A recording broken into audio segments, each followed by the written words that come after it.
दरिया की तेज लहरों के बीच मिट्टी के एक टीले पर खड़े एक ही खानदान के 13 अफराद समेत 18 लोग, जिनमें बच्चे, औरतें, मर्द, सब दूसरी तरफ किनारे पर खड़े लोगों को मदद बुलाने के लिए चीखते हैं। 94 मिनट के इस दौरानिया में मदद की आस में टीले पर खड़ा हर शख्स हर गुजरते मिनट अपनी मौत के करीब चला जा रहा था। बिलाखिर तेज लहरों की शक्ल में मौत एक एक करके सबको बहा ले जाती है, लेकिन मदद के लिए कोई नहीं आता। और यूं देखते ही देखते वो 18 अफराद दरिया की आगोश में चले जाते हैं। बात करते हैं सानिया स्वात की। दरियाए सवात दो खानदानों के 18 सयाहों को स्वात में सैलाबी रेल सवात से आपको अफसोसनाक दरियाए सवात दरियाए स्वात में जस्ता कला के रिहायशी रहमान के खानदान के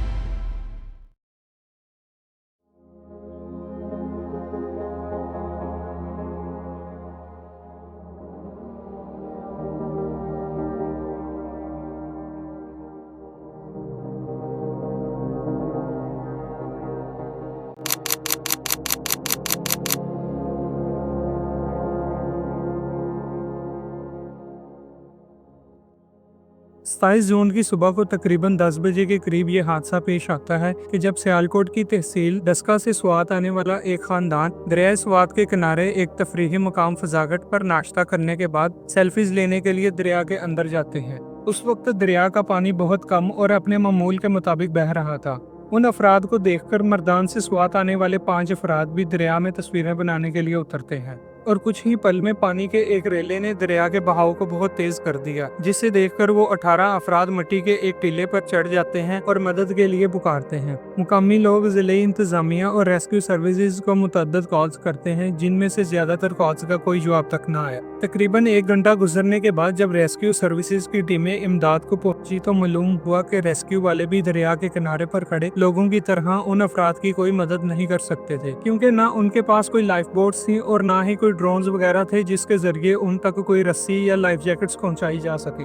और 1 घंटे के बाद पानी का लेवल उस टीले के तकरीबन बराबर आ चुका था, जिससे टीले पर खड़े रहना और मुश्किल हो गया था। अब दरिया में फंसे लोगों को बचाने के सिर्फ और सिर्फ 2 तरीके थे, या तो लाइफ बोट्स के जरिए उन तक पहुंचा जाता और या एयर रेस्क्यू सर्विस के जरिए उन्हें रेस्क्यू किया जा सकता था। लेकिन बदकिस्मती से कोई भी हेलीकॉप्टर वक्त पर मदद के लिए ना आ सका। रेस्क्यू टीम बांस, ट्यूब और रस्सियों की मदद से एक आरजी बोर्ड बनाकर लाए, लेकिन तब तक बहुत देर हो चुकी थी, क्योंकि दरिया की तेज लहरें एक एक करके सभी बच्चों, औरतों और मर्दों को अपने साथ डुबा ले गई। And no one could survive on that mount. इस हादसे में डूब जाने वालों में से 4 अफराद को पोस्ट रेस्क्यू ऑपरेशन में जिंदा बचा लिया जाता है, लेकिन अनफॉर्चुनेटली बाकी 14 लोगों की डेड बॉडीज ही मिलती हैं।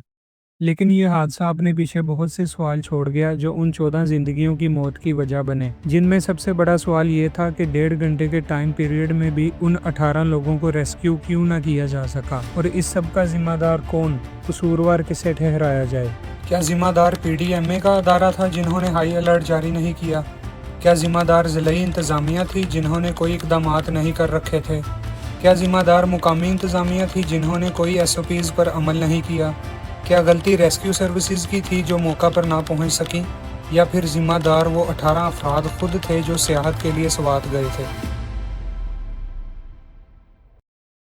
स्वात सूबा खैबर पख्तूनख्वा में मौजूद एक दिलकश इलाका है, जिसे इसकी खूबसूरती की वजह से पाकिस्तान का स्विट्जरलैंड भी कहा जाता है, जहां हर साल 3 से 5 लाख सियाह पाकिस्तान और दूसरी कंट्रीज से आते हैं। KPK में पिछले 12 साल से पाकिस्तान तहरीक इंसाफ की हुकूमत है, जो कि सियाहों को मुकम्मल लाइफ सिक्योरिटी देने के दावे तो करते हैं, मगर इस सब के बावजूद भी हर साल सियाहों को कुदरती आफात में रेस्क्यू सर्विसेज ज़िले इंतजामिया की बजाय मुल्क की आर्मी ही देती है। 25 जून को NDMA यानी नेशनल डिजास्टर मैनेजमेंट अथॉरिटी ने KPK में सैलाबी सूरत हाल के बायस हाई अलर्ट जारी किया था, जिसके पेश नज़र वहाँ की ज़िले इंतजामिया ने दरियाई इलाकों में दफ़ा 144 नाफिज कर दी थी। यहाँ सवाल ये था कि सियाहों से भरे इलाके में सिर्फ दफ़ा 144 नाफिज करना और बाकी कोई एक्शंस ना लेना काफ़ी था। हादसे के कुछ देर बाद DC स्वात ने प्रेस कॉन्फ्रेंस में भी दफ़ा 144 का जिक्र किया, लेकिन मुकामी लोगों का कहना था कि दरिया के करीब किसी भी मुकाम पर कोई सिक्योरिटी टीम्स तैनात नहीं थी। यहाँ जिम्मेदार मुकामी इंतजामिया थी, क्योंकि दफ़ा 144 नाफिज करना ही नहीं बल्कि उस पर इम्प्लीमेंट करवाना भी उन्हीं की जिम्मेदारी थी। रेस्क्यू टीमें हादसा के 1 घंटा बाद पहुँच कर भी कुछ न कर सकी। क्योंकि उनके पास रेस्क्यू करने के लिए ना कोई लाइफ बोट्स थी, ना ड्रोन्स और ना ही दीगर सामान मौजूद था। दरिया के किनारों पर कोई हिफाजती रोकें नहीं लगाई गई थी। केपी के वजीर आला अली अमीन गंडापुर ने अपना प्राइवेट हेलीकॉप्टर रेस्क्यू सर्विसेज के लिए मुख्तस किया था। तो यहाँ सवाल ये उठता है कि कोई भी एयर रेस्क्यू हेलीकॉप्टर मदद के लिए क्यों ना आ सका। यहाँ कसूरवार ज़िले इंतजामिया और केपी की हुकूमत थी जिसने ये इकदाम करने थे। स्वात का ये हादसा केपी की हुकूमत और ज़िले इंतजामिया की नाअहली का एक मुंह बोलता सबूत है। माजी की तरह इस हादसे के बाद भी चंद एक अफसरान को मुअत्तल कर दिया गया और विक्टिम्स की फैमिलीज को कुछ पैसे देकर मामलात को ठंडा करने की कोशिश की गई, लेकिन किसी भी आला ओहदेदार ने इस्तीफा नहीं दिया और ना ही किसी इदारे के खिलाफ उसकी नाअहली की वजह से उसके अगेंस्ट कोई एक्शन लिया गया। यहाँ अगर नुकसान हुआ है तो उन कीमती जानों का, जो मौत को अपने सामने देखकर आखिरी लम्हे तक यही तसव्वुर करते रहे कि शायद उन्हें बचाने कोई आएगा।